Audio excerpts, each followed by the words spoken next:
What is going on, everybody? It's your boy Abdullah coming at you with another live stream of the channel, Commanders Weekly, and I'm here with my good friend Pedro Schmith. Pedro, how you doing today, man?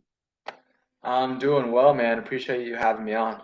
Yeah, of course, man. It's always a pleasure to have one of the best content creators in the Commanders community, also a fellow friend, hop on the pod, the DMV Sports Zone, where we like to talk about Commanders.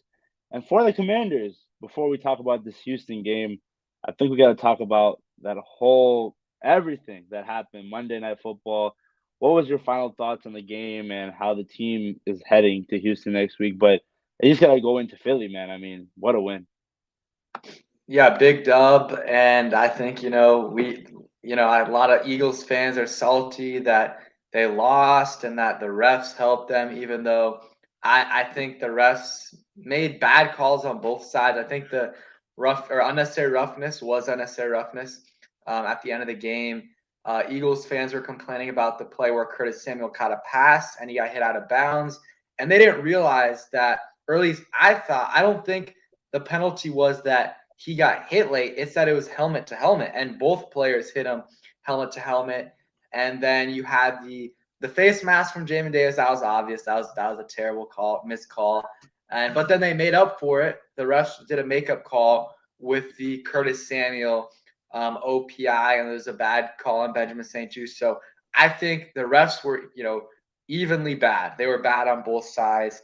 But yeah, Commanders, Heinicke, the stats don't show it, but like he had a pretty good game besides the interception. I thought he had a good game, and the fumble wasn't really his fault, in my opinion.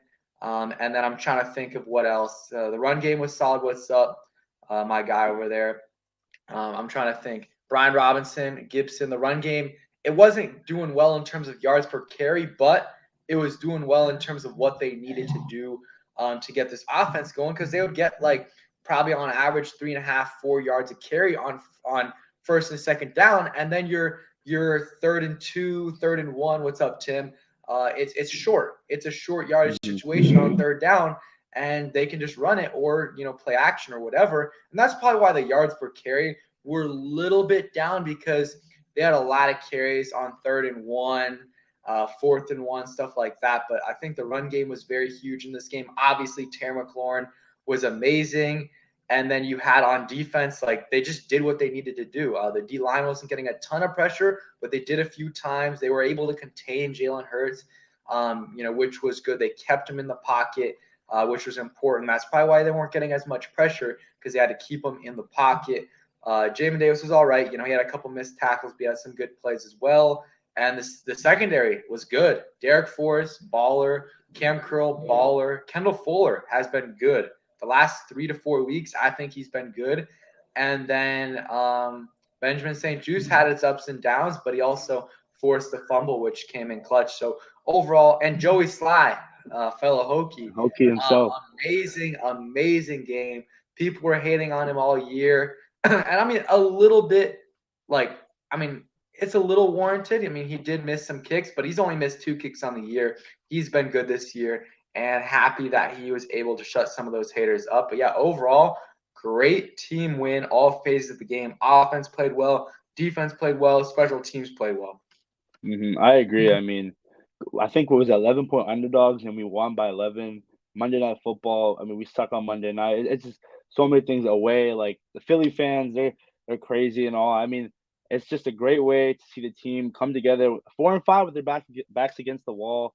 And I just wanted to ask you this: do you think this Philly team is going to be that Pittsburgh team 2 years ago, where they're just could be considered frauds to the whole NFL? Like we figured them out because of the Commanders, or do you think they actually have more pieces in that Pittsburgh team? I think they're better than them. The thing is, I don't know. Jalen Hurts obviously is so much better than he was the last couple years, but I still don't know if I trust him in the playoffs. Like I know the Bucks aren't playing well right now, but I'm gonna assume that they've been playing better as of late. That they're gonna turn around, finish the season strong. Like I don't know if I trust Jalen Hurts to beat Tom Brady and the Bucks. Like yes, the Bucks are probably or the Eagles are probably a better overall team. But who am I betting on? Tom Brady or Jalen Hurts? I'm betting on Tom Brady. And then obviously, if it gets to later in the playoffs and you're playing Josh Allen Mahomes. I'm betting on those guys. The Eagles are a little lucky that the NFC isn't very strong in terms of these top QBs. So they might not play a good QB besides maybe Tom Brady. And who knows? I was thinking they're going to get the bye, but right now you don't know if they're going to get the bye because only one team gets it, and they're tied with the Vikings right now. So if they get that, I think they'll win one playoff game. That's my prediction. Whether it's off the bye or just normally, I think they'll win a playoff game. I think the Bucs could be a tough matchup for them, and I think the 49ers as well are a good team as well. I agree. I mean, just one more thing. I mean, they literally went out and signed Ndamukong Suh, and I think was it somebody Linval Joseph, if I'm not correct? Like, if I'm Yeah. correct. Like, dude, and then they were practicing the Quez Watkins drill in practice.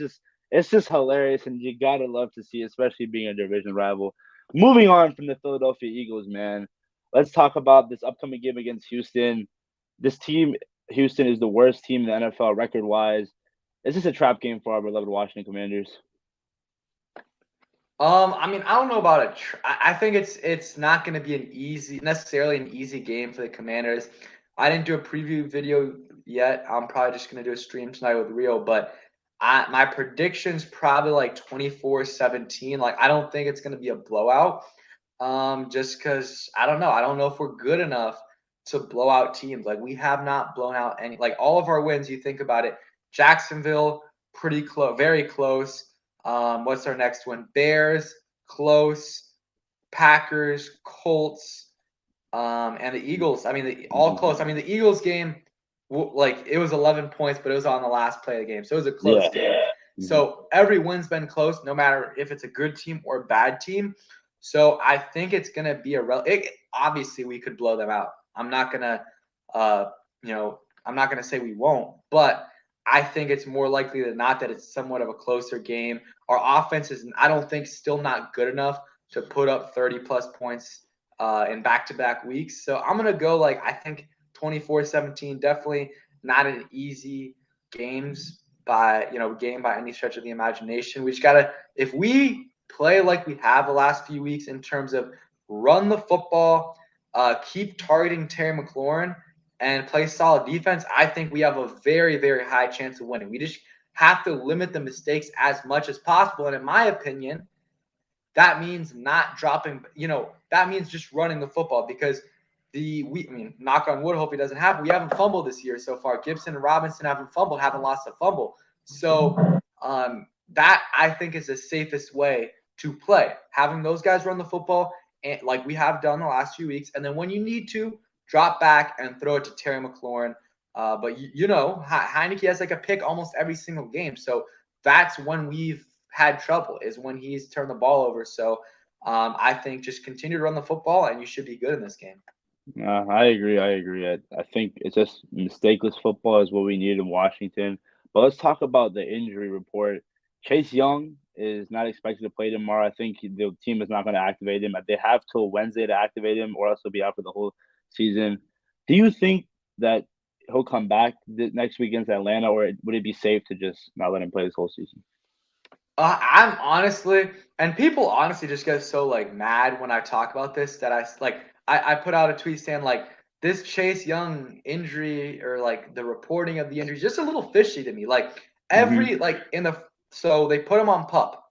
And then once he could get off of PUP, or they could start the 21-day window, the first couple weeks there was reporting and stuff, and the coach was kind of saying, "Oh, we're probably going to activate him this week, or not activate him, but take him off the PUP, or start the 21-day window." And then it doesn't happen that week, and that doesn't happen the next week. And the last couple weeks, the beginning of the Philly week, a lot of the reporting was saying he's likely playing. JP Finley on his podcast said 75 to 80% chance he plays. Then he doesn't play. And then literally on Monday, when Adam Schefter, he was like, Chase Young will not be activated for this game, but he will be making his debut next Sunday or this Sunday against the Houston Texans. And Ian Rappaport put out a similar tweet, right? I don't think the coaches were telling him that. I think it was Chase Young's agent or Chase Young himself telling them that, because they're they have sources. So the coaches, Ron Rivera is not going to be like, "Oh yeah, Chase Young's playing this week," because he's not like that. So I think Chase Young's agent and them are frustrated. They put that information out to Schefter and Rappaport. And then in the middle of the week, we start to get rumblings that they're not, he's not expected to play. And that's probably from, the coaches. And it's just, I don't know. It's frustrating. I want this guy back really badly. And now the thing is, right? He doesn't play this week. Well, his first week back, he's going to be on a snap count. So not only is, if he does play next week, he's not going to be fully back. So it's going to be, even more delayed until we get a fully healthy Chase Young. So this whole thing's frustrating to me. I know he's hurt, guys. Like, I know he's hurt, but it just doesn't like they want him to get more confidence with the knee. But like, I think, the only way to really get confidence is to get some game reps. So you're going to have to eventually put him on the field. And yeah, I mean, what is it? This is going to be week 12, week It has 11. been a year already that the injuries happened. Yeah, this is week 11, right? This week's week 11. Uh-huh. So, I mean, if he doesn't play this week, which he's not going to play, week 12 is the first week he could play, or is the earliest possible. And what they can do though, they can activate him before Wednesday and then just have him on the 53 and not have him play on next Sunday. They can do that. And I don't know, but if he doesn't play by the Falcons game, like, you might as well just have him out for the year unless the last few games, like, you're in playoff contention. But I want to see this guy on the field just so at the minimum you can get the rust off of him so that next year he starts out the year like really well, versus now the first few weeks off the ACL injury, it's going to be a little bit of an adjustment. And that's why I just think he should play just to get that rust off. And but if he doesn't play, then that's going to be so long without him playing football. Like, it'll be almost 2 years, like a year and 8 months, or a year and 10 months. If he doesn't play this year to next year when he's first place. So I think he should play at some point this year whenever he's back healthy. And it's completely frustrating. You said it. I just think fans, if he comes back this year, they're going to be completely impatient. And I think part of that is the reason why, because of that guy in Dallas, Micah Parsons. You see that, and also the fact of hindsight 2020, we could have drafted Justin Herbert. So when you add all that into effect, I just feel like if we rush him back in, and even Robert Griffin III, he said it wouldn't be a smart decision. He tweeted it that the Commanders Washington team rushes their young second overall pick, and he knows a thing or two because he was a part of a thing or two. But moving on from Chase Young, I mean, we wish him the best. Hopefully, he'll be back. The Predator himself. I've seen him in person. You saw him at OTAs. A great, genuine guy. When on the field, he's a wrecking ball. But let's talk about J.D. McKissick, running back. He is currently on IR. The team put him on IR, and also tight end Armani Rogers, who showed some flashes this year. Guys like Coltrane need to step up. What are your thoughts on the recent news of them being on the injury report? So McKissick, a little bit interesting. If it's there's 3 scenarios. One, probably least likely, is that it's a totally new neck injury. 2 is that it's the same neck injury as last year and that it's been lingering it's been hurting him this whole year a little bit. And then 3, he re-aggravated the neck injury. That's probably the most likely scenario. It's unfortunate. He's out for the year. He's out for the year, which really sucks. And he's been like the last couple years, he was really, really good for the Commanders. This year, early on, like, he was still like an asset, but he wasn't. I just didn't see the same J.D. McKissick as I saw before. So that's why I'm wondering if he really ever fully healed. But hopefully he makes a full recovery, and not even just in terms of football, because a neck injury is concerning. Hopefully it doesn't affect him the rest of his life. And honestly, though, I don't think it has a huge effect on the Commanders this year. It would be nice to have him, but Gibson's been good as a pass catching back. I just wish they would use him a little bit more as one. Like, there's been some games where you're like, okay, this is how I want to see Gibson used. The Jacksonville game and maybe the Colts and Packers game, he played really well as a pass catcher. Like, that's how I want to see him used, especially now that you have Brian Robinson, who you just gave 26 carries to. Like, you can use Robinson as your primary back. Maybe give him 70% of the carries, give Gibson 30, and then have Gibson as the primary pass catching back now that McKissick's out. Armani Rogers, not much of a loss in my opinion. He's made a couple big plays this year, but John Bates is a good blocker. And then Cole Turner, he's showed some flashes as a pass catcher. They can use him a little bit as that. Armani Rogers, again, he did show some flashes, but I think they'll be fine without him. Yeah, I agree. Amani Rogers, that whole I think it was a jet sweep against the Packers. That was really awesome. But he's young, and I want to talk about this tight end room. Logan Thomas, a guy that I love. You've seen. Is it more of him getting injured and just the rust, or is it more of he's getting up there in age? Because I really think he hasn't been that active in his offense this year. Yeah, I mean, Logan, he might be a little cooked right now, like at this point in his career. Like, I feel like the beginning of the year, the first few games, even though he was not fully back, I thought he was actually solid. Like in some games, he was actually doing well. You could tell he wasn't as fully himself yet, but then he had the calf injury, and then I know this past week he had a rib injury. It's like it seems like he's had a lot of injuries, which is concerning me. Like last year, had the hamstring injury, healed back from it, and I think the first game or the second game, he tore his ACL. So, and then this year you got the calf injury, and just there's a lot of injuries piling up, and I don't know. We'll see, but yeah, he hasn't fully been himself. The last couple weeks last 3 weeks, he's done literally nothing. Like he's caught a couple passes, but that's really it. He's been non-existent. So I'm hoping that he can get fully healthy to see what he can do. But this tight end room is not good.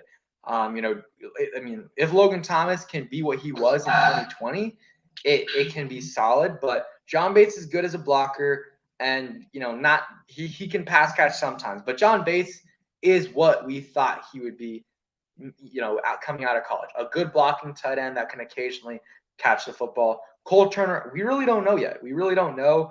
He has showed some flashes this year as a pass catcher, but they, really haven't used him that much. So I think this is a situation where maybe they add to it in the offseason, depending on how Logan Thomas looks the rest of the way and how Cole Turner develops. Because John Bates is the guy we know we know what he is like, and he's going to be a part of this team, until his contract runs out. Like he's a good blocking tight end and can pass catch once in a while. So we know what we have in him.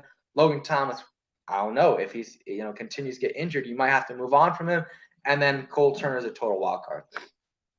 I agree. I agree. Logan, I mean, literally one of my favorite players when we got him in free agency. Like no one thought this guy could transition from a quarterback to tight end. He excelled his first year here, but hopefully he can get back to that shape somewhat, in somewhat form.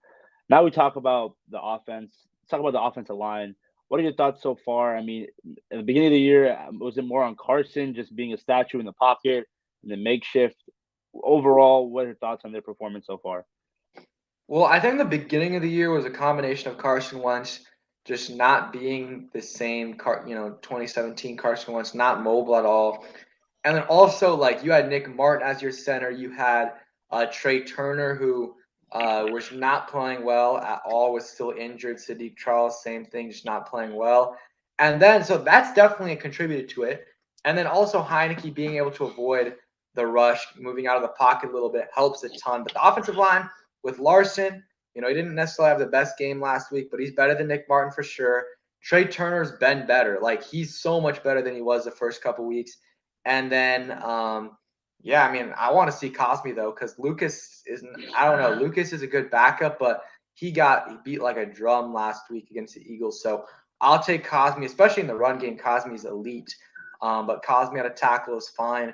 And I think it's definitely guard is a position that I think they need to address this offseason, just because Norwell's honestly been fine. Besides a couple games, he's been fine, and Trey Turner's starting to look better. But like, these guys are older. These guys are older, and they're like in their 30s, probably late 20s, early 30s. So these are not guys that are going to be here for the long haul. So I would consider getting another guard, or you can get draft a tackle high and move Cosme inside.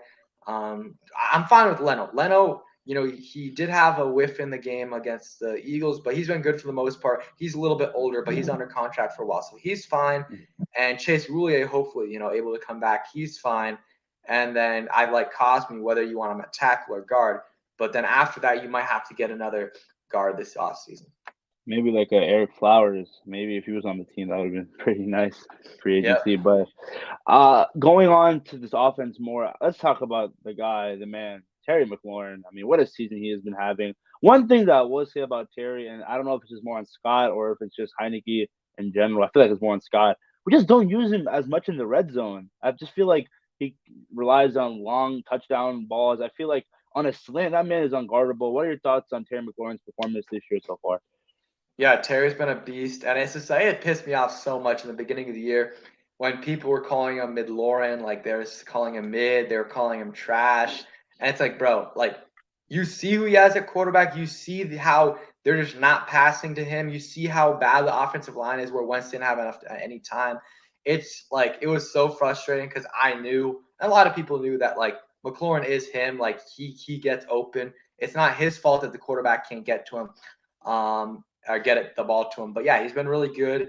And I tweeted out multiple times, like, or at least one time this week that, the Commanders need to use him more in the red zone. And it doesn't matter like how you use him, just give him the ball because, that's something that was really frustrating me when he wasn't getting targets. Like, dude, with the ball in his hands, he can do a lot of good things. Like his yards after catch is amazing. So if he's not able to get open down the field, or if your quarterback isn't able to get him the ball down the field, do a simple screen, do a simple slant, an out route, an in route, a crossing route, whatever you want to do, a short pass.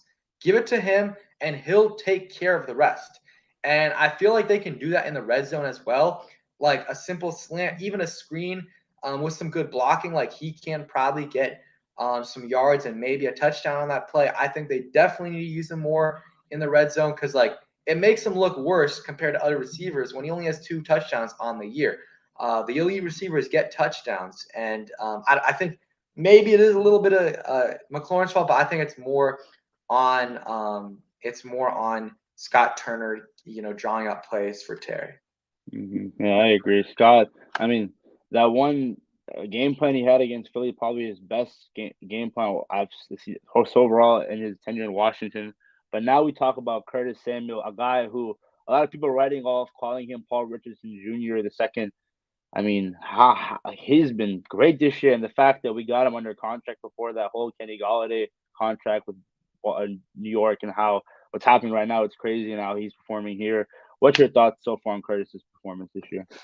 Yeah, Curtis has been very, very solid. Like he's had, I mean, the first couple games he was going off, especially in that Jacksonville game, but he's been pretty consistent. Like, usually 30 to 50 yards receiving on average and like 10 yards rushing and a touchdown every other game. And like, is that elite? No, but that's what we wanted out of Curtis. A guy that's going to get you over 1,000 yards from scrimmage by the end of the season, and that's what he's going to give you. So I really like what Curtis has done, and this is exactly what I thought he would bring when we signed him. And last year was just a big disappointment in terms of his injury. And yeah, Curtis has been a really solid player. Besides a couple plays like that drop against the Bears was bad, where he had it in the end zone, but he's been really good. Just adding a lot to this offense, taking some attention away from Terry, and also when Terry's doubled, you can just give it to Curtis. So, and I like how Scott has used Curtis. Yeah, it's kind of like that Debo Samuel role in San Francisco, where jet sweep, pitch option. This is what we've been calling for so long. But now we got to talk about our first round pick, rookie Jahan Dotson. Before Christian Watson just came out of nowhere, Jahan was the leading receiver in touchdown for rookies. What is your thoughts so far? And do you think he's eventually going to come back to form because he's been dealing with this injury the past few weeks? Yeah, Jahan. I mean, Jahan was really, really good the first few weeks of the season. 4 touchdowns in 4 games, then got hurt, unfortunately, in the Titans game, end of the Titans game. So I think, that's a guy that will definitely help us in the red zone. I feel like since he's been gone, like we haven't really succeeded a lot in the red zone. Like we've left a lot of points on the table. So having him back, I think, will help. And, last week, I think he played like 40% of the snaps. So I think this week he'll be closer to his normal like 80, 90% of the snaps and maybe a little bit less. So I think he's going to be close to 100% this week against the Texans, and, definitely going to help out in the red zone and just in general overall. having another guy in there is going to help you out a ton. Let me ask you this: do you think they made a right decision taking you in the first round instead of offensive lineman? I mean, at that point, I really didn't think there was that many good offensive linemen left. I would have loved to trade back even more. Like, if you could have traded back a little bit more, got some more picks, and had Jahan Dotson at 20, I think that would have looked a lot better. But I still like what they did overall. You know, you get Jahan, Brian Robinson, Cole Turner, and Hal for Chris Olave. So Yeah, I agree. Jahan, like if he explodes, it would be great. Awesome to see that. But seeing how like the offensive line performed earlier in the year, it just goes to show that maybe line would have been better. But now talk about the other guys on this roster, the wide receiving core. Cam Sims, De'Ami Brown. I mean, De'Ami had a huge game against Tennessee, which exploded the one-handed catch and the 80-yard bomb. And Dax Milne. I mean, these guys. Do you think Scott needs to do a better job of getting big bodies like use Cam Sims in the red zone, or is it more just all right? It's Curtis, Terry, and Jahan, and the rest are can just get one or two catches a game. yeah, I think it's more the latter. I think it's like those guys are just guys. Like Diami, he's a good fourth option. Cam Sims, good for the locker room. Same Dax Milne, same thing. But you want to give the ball. Like I much rather give the ball to Terry McLaurin. Like if you're asking me, would I rather give Terry McLaurin 6 targets and give uh, 4 targets to the rest of the guys, or would I rather give 8 targets to Terry and then 2 to the other guys? I much rather give my targets to Terry than the, than the rest of the guys. Like Cam is all right. Diami has his flashes. Like Diami, I really want Diami just to be like I wouldn't mind a little more targets for Diami. Like give him on average 2 to 3 targets a game, and I think that's great. But I want the ball in Terry, Jahan, and Curtis's hands more than I want it in Diami, Dax Milne, and Cam Sims's hands. Like if a guy gets hurt, like Jahan was and stuff, like okay, yeah, you can give some more targets to Diami Brown and these other guys, but I want the ball in number 17's hands, and I don't want to take targets away from him to give it to Dax Milne. No, but yeah, I like how Scott's used in terms of how he's used those other guys. I'm fine with it. Just maybe since Diami was a third round pick, like give him a little bit more. Like he has the talent, so I wouldn't mind a little bit, like 1 or 2 more targets a game for Diami. It just goes to show that maybe his only route is the go route, seemingly. Oh yeah, 100%. Now we gotta talk about quarterback room. I Is there really nothing much to say? Did you have a thought in your mind, in the back of your head, saying that maybe Carson will come back and Ron will start him, or is just you just can't do that because you got Taylor, he has control of the locker room, the moxie. What is there for you to see in Carson to say, okay, let me take Taylor out and put Carson back in? What I would say is only way I'm putting Carson Wentz back in is if like Taylor is the reason you're losing games, or he's holding you back. Yeah, Diami 100% is a one-trick pony. Go route, go route, go route. But yeah, I think you got to start Taylor. I mean, he is starting this week. I would say the same thing for the Falcons game. And if he has like 2 subpar performances in a row and like you lost at least one of those games, that's when you consider maybe bringing back Carson Wentz. Because honestly, Carson Wentz wasn't amazing, but like he wasn't terrible. Like he wasn't god awful. Like the first week of the season against Jacksonville, like if we want to go week by week, right? Week 1 against Jacksonville, 4 touchdowns, 2 interceptions, what 300, 400 yards. He had a good game there. That was a good game. Lions game, not as good, but like still had a pretty good game in that week. And then the Eagles and Cowboys, not very good. Not very good at all. And then the Titans game, honestly, I really, before that interception, I thought he was playing well. And that interception, I'm putting that really on Ron Rivera for not calling or for wasting a timeout on a challenge, or wasting a challenge which cost you a timeout, and mismanaging the clock, which really killed them and forced them to throw the ball when everyone was in coverage. You really couldn't do anything. So he was like I would give him like a B or like B minus C plus grade in that game. The Bears game was not good, but like he had a fractured finger, right? He had a fractured finger playing through the whole game. So like I'll give him a pass on that. But I still think Heinicke should be the guy until he proves he shouldn't be. And who knows? Maybe that's never. Yeah, I agree. And Taylor Heinicke, I mean, do you think if he somehow gets us in the playoffs and somehow we win a playoff game, he's here for next year as well as a starting QB, or do you start Sam Howell next year or draft a guy in the upcoming draft? I don't know. I think that Hal, I just really don't see it with Hal. Like, I don't see the potential there. Like, I mean, like, I don't see him ever being a top 10 guy. So, like, I honestly, within that point, like, I'd rather just stick with Heinicke than Hal. Maybe you can have them battle it out, but I'd probably rather draft a QB. I'd rather draft a QB in the first round.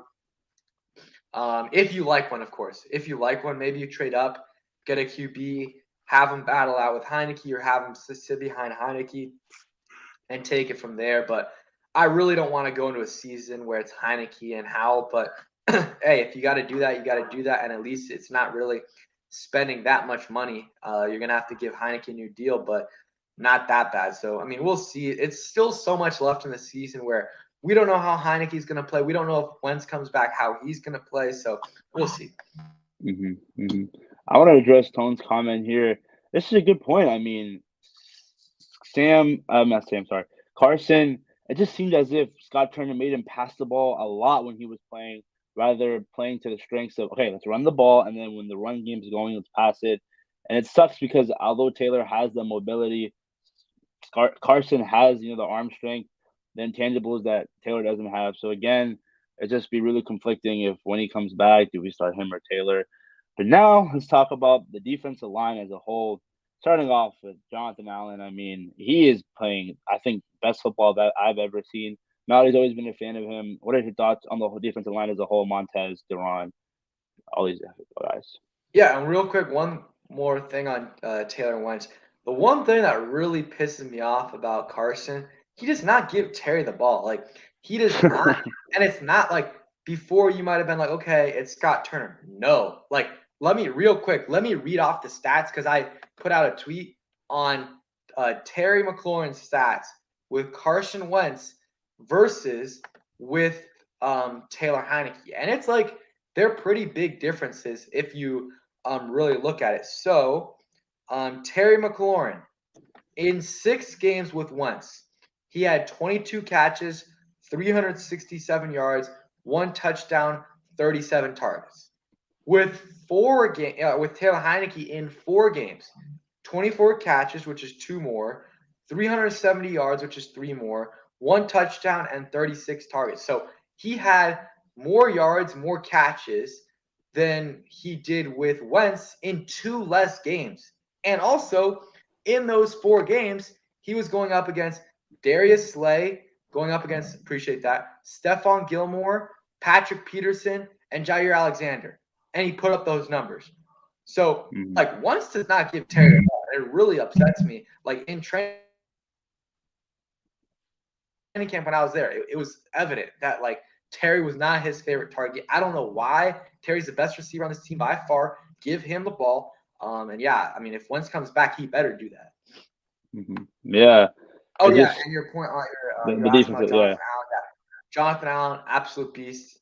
Probably besides Terry and Heinicke, probably my favorite player. Obviously, when I say Heinicke's my favorite player, or one of my favorite players, more the person, his personality, his grittiness, how everyone loves him. He's just a guy. Like, he's a normal dude, and his story, that's why I like him so much. But Terry's my favorite player. Probably Jonathan Allen comes next. Jonathan Allen, absolute beast. Should have more sacks than he does, but a couple of those were wiped away from holding penalties by the DBs. But he's been good. Dron Payne's been great. Both those guys have been great. Montez Sweat's been solid. I still need to see more from him in terms of sack numbers. Like, I love the pressures and I love the QB hits, but if you want to get paid as an edge rusher, you got to get sacks. Nachi said this before. The interior guys, you can get more pressures and stuff because it's harder to get sacks as an interior guy. But as an edge guy, you got to put up the sack numbers if you want to get paid. So, yeah, I think that's the case. But yeah, someone asked about Chase Young. He's out for this week. They got to activate him by Wednesday if he wants to play again this year. But yeah, D-line's been amazing. When the defense was struggling early on, they were not the issue. They weren't playing as good as they are now, but they definitely were not the issue as the secondary. It was William Jackson III and Kendall Fuller wasn't playing well. Bob McCain wasn't playing great.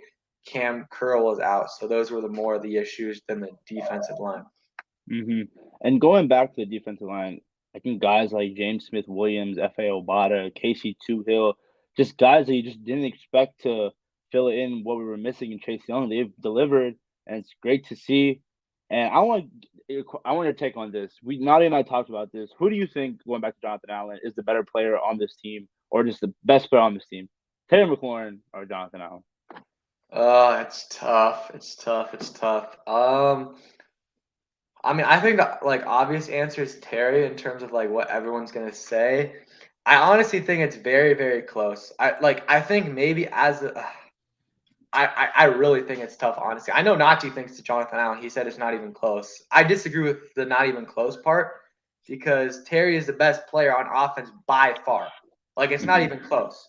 No one comes close to Terry. On defense, there's a lot of guys that come close to Jonathan Allen. Some people might say Deron Payne's better than him. I think Jonathan Allen is, but some people might say Deron Payne's better. Cameron Curl's a beast, and other guys are as well. But this is tough. This is tough, Abdullah. I would say,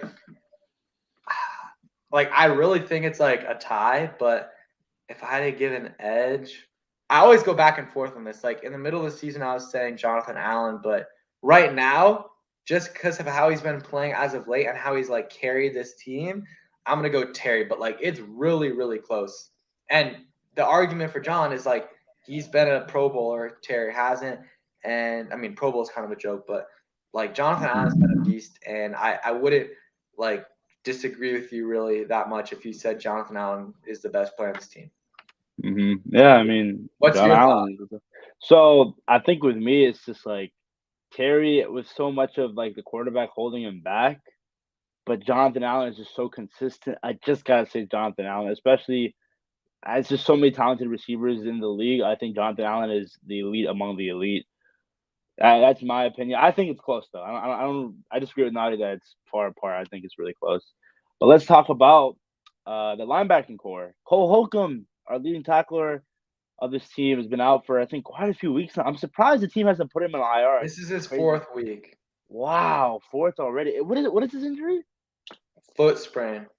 Foot sprain. Wow. I don't know is the team putting him in IR? Do you think if he's not back next week, that'll be assuming that they put him on? At this point, it's just kind of if you think he's coming back this year, it's kind of pointless to put him on IR because you already wasted those 4 weeks.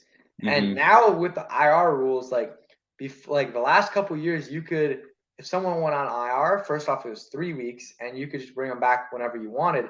Now, there's a limit on how many players you can bring back from IR. So that's probably why they're putting less players on IR. Armani Rogers probably done for the year.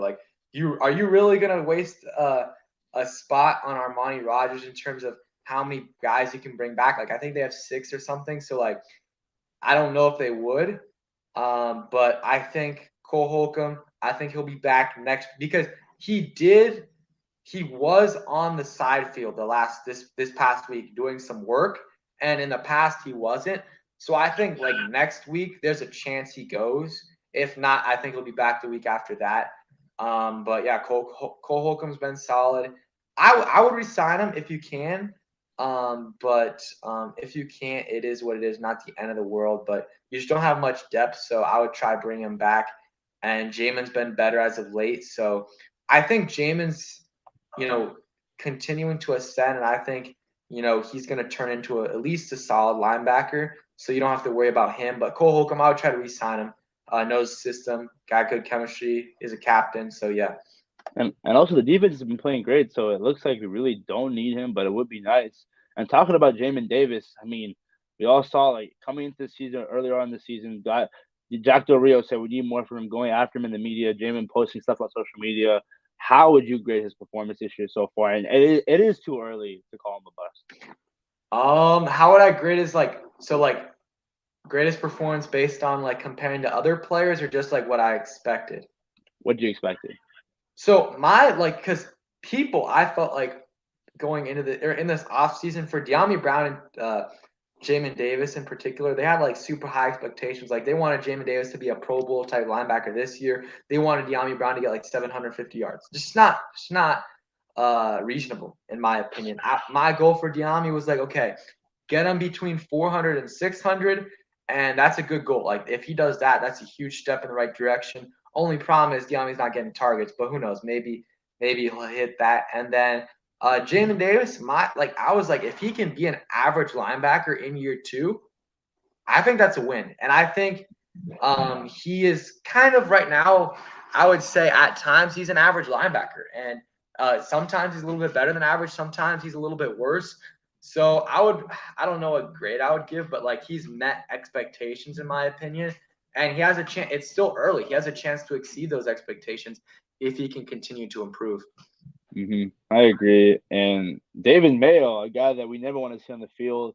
Honestly, is he still out with the injury, or am I? He's questionable for this He's game. questionable. I mean, it would be nice to have him because all fans know how we feel about John Bostic, man, with that advisor of his. But I think we got to talk about the secondary. I mean, what a drastic improvement it has been. We saw the backhand of last year, even the first half of this year. Was it really just William Jackson? Was the communication not there? I mean, also with the news that Bobby McCain moving the slot corner, they want Derek Force to play out there more in safety. Just talk to the secondary as a whole. Yeah, William Jackson third, bum. Like I don't like to say that a lot, but like that man pissed me off so much. Not only was he trash, and the people like, yes, he is a man corner, but like let's not act like he was playing well here when he was a man. He was garbage. When he was hmm playing man here, he was not good. When he was playing zone here, he was not good. When he was playing here, he was not good. The man sucked, guys. Like there's no other way to put it. I hated the people that were the only reason he's not playing well is because he's a man corner and we play zone. Like guys, we play man. It's not we don't just play zone. We do play some man.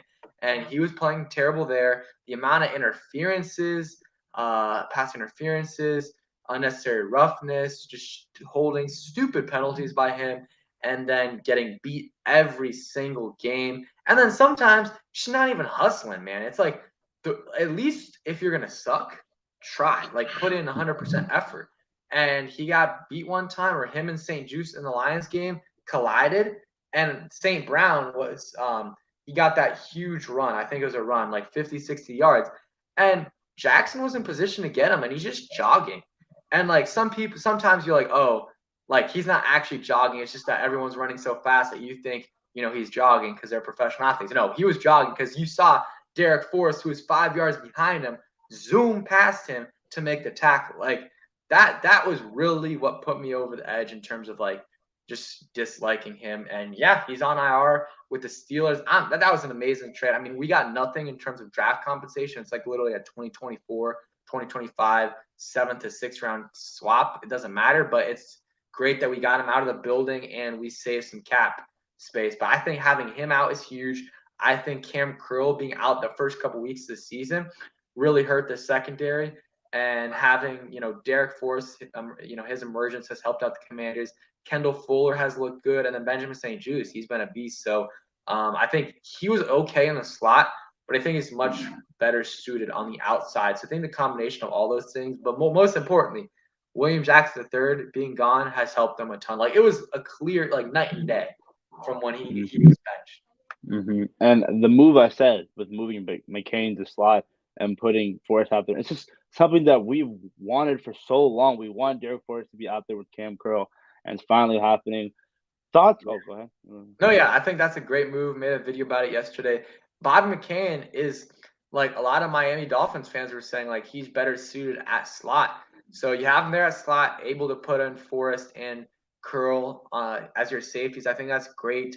And the only thing is, I think the reason why like Commanders defense has been better, or not better, but they've been fine without Holcomb is because McCain, Forrest, and Curl were on the field at the same time. They were playing 3 safety sets. So that's why they're able to do without Holcomb. Now with McCain playing the slot, I'm interested to see how that's going to change things. But, Mayo's going to be back this week, or hopefully Mayo's going to be back this week, which might help you out a little bit. And Bostic, as much as we hate him, he wasn't terrible in the Eagles game. He was not great, but he wasn't terrible. I agree. I agree. This defense coming in the hole, and if they somehow can get Cole Holcomb and Chase Young back, 100% would be nice. Would be nice. That's all I'm saying. And now let's talk about this coaching staff. We'll start off with Ron Rivera. I mean, as much as I bashed him at the beginning of the year, he is a leader amongst men. But again, time in and time again, the clock management is just not there for him. Pedro, do you think Ron, if we miss the playoffs like this year, is going to be fired? I don't think he. I don't know. I think he should be fired if we don't make the playoffs. That's just my thought. Before the season, I was saying it's a colossal failure this year if we don't make the playoffs. Like that's the case. And if they don't, I think he probably should be fired. But I don't know with this whole ownership situation how it's going to change things. So I think he might maybe he will step down. Honestly, I wouldn't be surprised. But just because of everything with his mom, he had cancer, everything just piling up over the last couple years. But I don't know. I think that he's a good leader, but yeah, time management challenges awful, and some of the roster decisions just questionable to say the least. So I don't know. He's okay. Like he's not an elite coach by any means, but he's all right, and he has to get that clock management fixed. Like it's so bad. And also the fact that he's just everything's being thrown at him, this off the field issues. I mean, the whole like transition from Bruce Allen to this new era, the name change, so many things coming at him. Dealing with cancer, a lot of things piled up for Coach Ron. But at the end of the day, if you just can't do the basic things, then obviously you're going to be called out for it. And talk about Scott Turner, man. I mean, the son of Norv, this guy thinks he's an offensive guru. We come at him a lot, but when he does good, we got to praise him. Do you think we keep? I know we extended him, but do you think it was the right move to extend him? Well, I was a Scott Turner defender, but even when I was a Scott Turner defender, when that news came out, I didn't like it because I didn't really think it made sense. Just because, like, okay, he hasn't really proved anything, and that's probably not his fault because of how bad the offensive pieces were in the last couple years. But let's let him prove it this year. And if he does well, then you can extend him. That was kind of my thoughts. And in terms of like in the future, like I don't know, I've been really disappointed with Scott this year because I thought he did a much better job last year with the offense than he's done this year. And the offense was better the offense is better this year in terms of the pieces. You had Jahan Dotson, you had Curtis Samuel, you had Brian Robinson, you add Logan Thomas, I guess, kind of has been in and out, but like there's so many more pieces this year versus last year. And still a bunch of the amount of injuries last year they had, like they're still with their fourth center like they were last or this year, but now they have Larson instead of Keith Ishmael starting. Like, I don't know. He was doing better last year. This year's been disappointing. Maybe he can turn around now, just stick with the run game and, go from there. So we'll see. And then Jack Del Rio, that's probably what you're going to ask next. Mm-hmm. The thing with Jack, like I want to keep him because, he has done well this year and last year. Besides the slow start, he was doing well before the injuries at the end of the year. But like the guy, and goes to Rivera too, like the adjustments, man, like they come way too late. Like these are obvious adjustments. Like last year, Landon Collins, we all knew he should have been playing linebacker, and they waited till like week 4. Like, come on, man, like it's obvious. And Cam Curl was barely playing last year. Jamin Davis was out of position. And then this year, you start Benjamin St. Juste in the slot when everyone knows he's an outside guy. And I guess they kind of needed to do that a little bit because they didn't have a slot guy, but like still, like, you know what I mean? Like there's just a lot of these adjustments that it's like it takes you way too long to make that Del Rio needs to make earlier. That's probably my biggest gripe with Del Rio is that he takes way too long to make adjustments. I agree, and also I think a lot of fans wanted him gone because the whole comments about what happened in the Capitol not too long ago. But again, man, like Jack Del Rio, a defensive coordinator, when you put in Chase Young, I think the defense will look better, and just got to make sure it's consistent and the adjustments. Although it's your star player that you have to bench, you just got to do it. So that's what happened with William Jackson. We were calling for so long for this man to be benched for a guy named Rashard Wildgoose, and it finally happened. And it was great to see that. But now we're transitioning to special teams, I mean, Trustway is really nothing much else to say. I really think he's one of I think, the top five punter in this league. And it goes to say a lot about the team because you punt a lot, but also you got a guy like Joey Sly, who I think we found our franchise kicker if he just makes the extra points and the 50-yard bombs. Yeah. Special teams has been amazing this year. Besides like maybe one or two games, Trustway, absolute beast this year. Besides like there's a couple games kind of early on that I was like, okay, this is not the normal Trustway, but he's been good. Joey Sly been good for the most part. The punt coverage, elite. Like Christian Holmes has been amazing.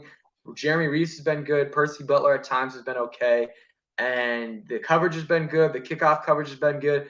And like people, I feel like Dax Milne is so overhated as a punt return. Like the man has not fumbled, knock on wood. He has not fumbled, and he gets you 6 yards, 7 yards every time.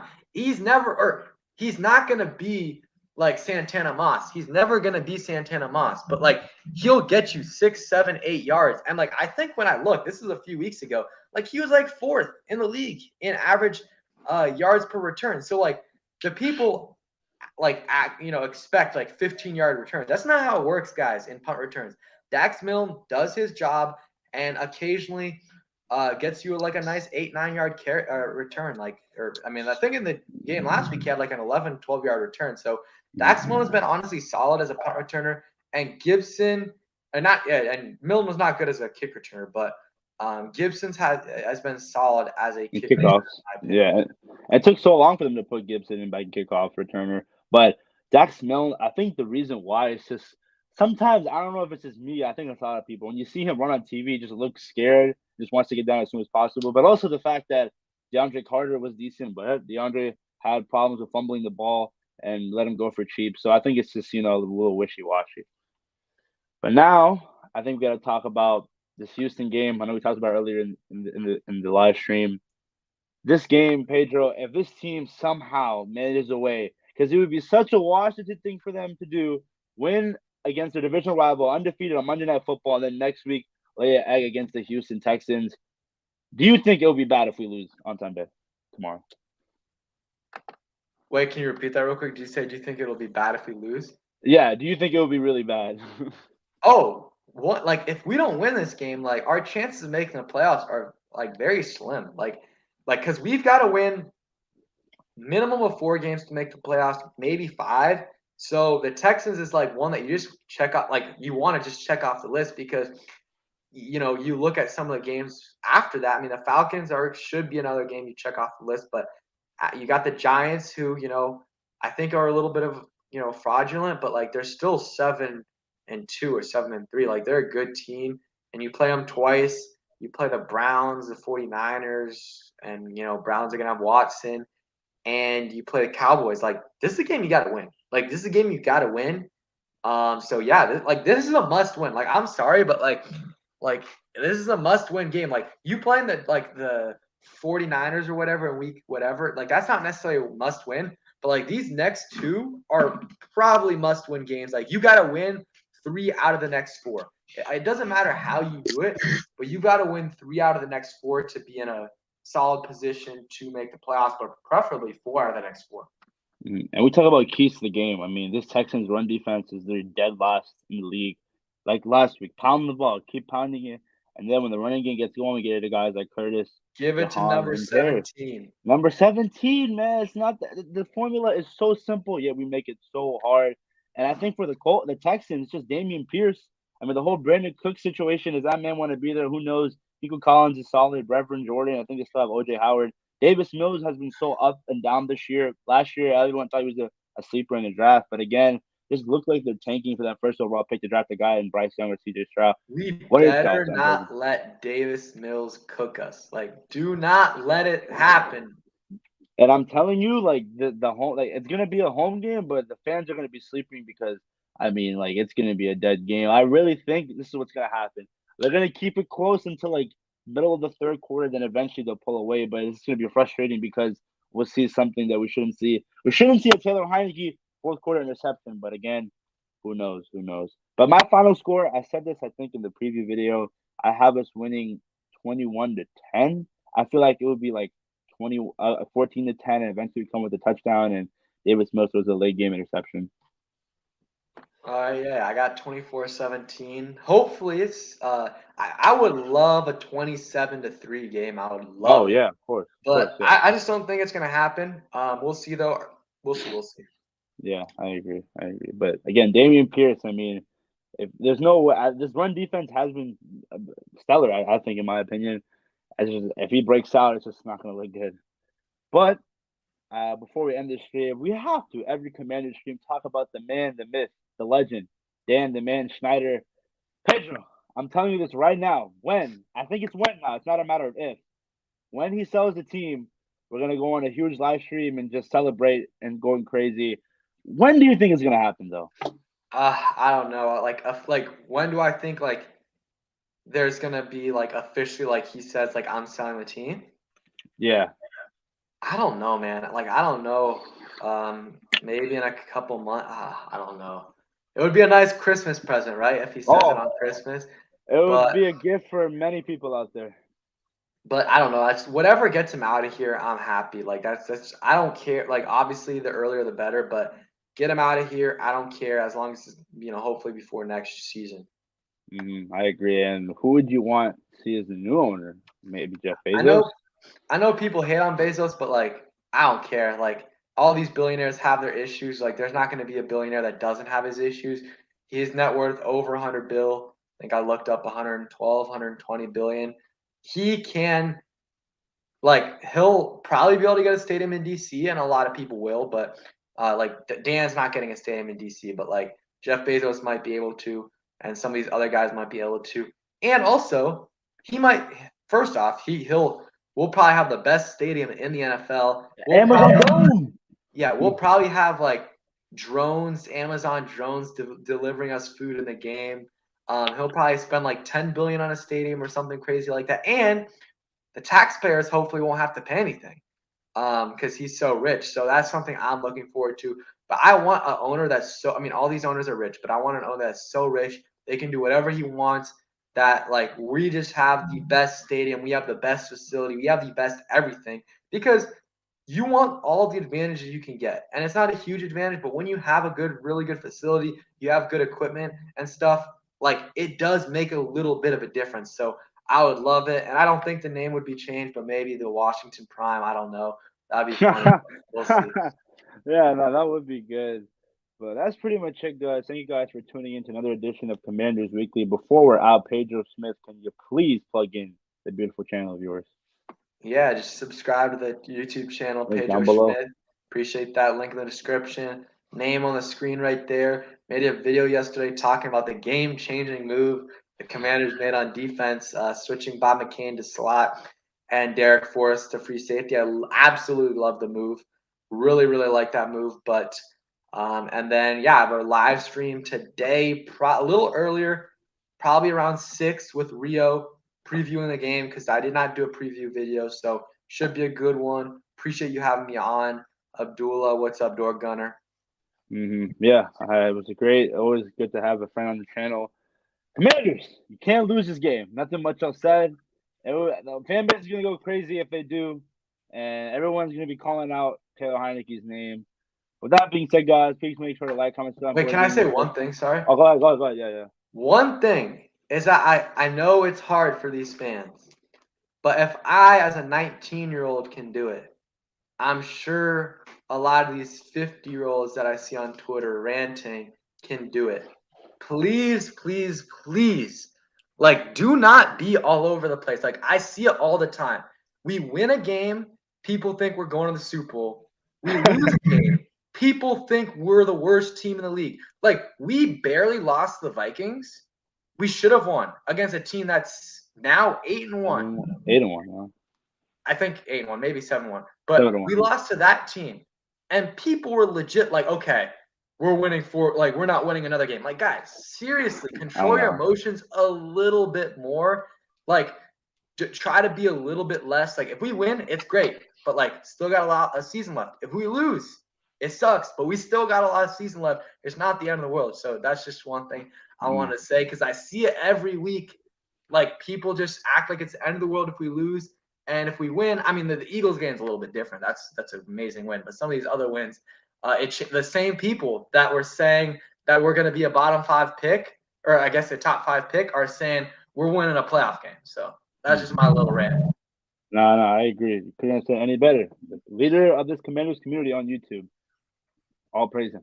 But with that being said, guys, please make sure to like, comment, subscribe for more DMV sports content. We'd like to push out as much fire For content sure. as possible. Follow us on all social media platforms: TikTok, Instagram, Twitter at DMVSportsZone. That being said, I'm out. Hell with the Commanders. Better be a dub tomorrow, else it's going to be a crazy Yes, life. sir. All right, guys. Peace.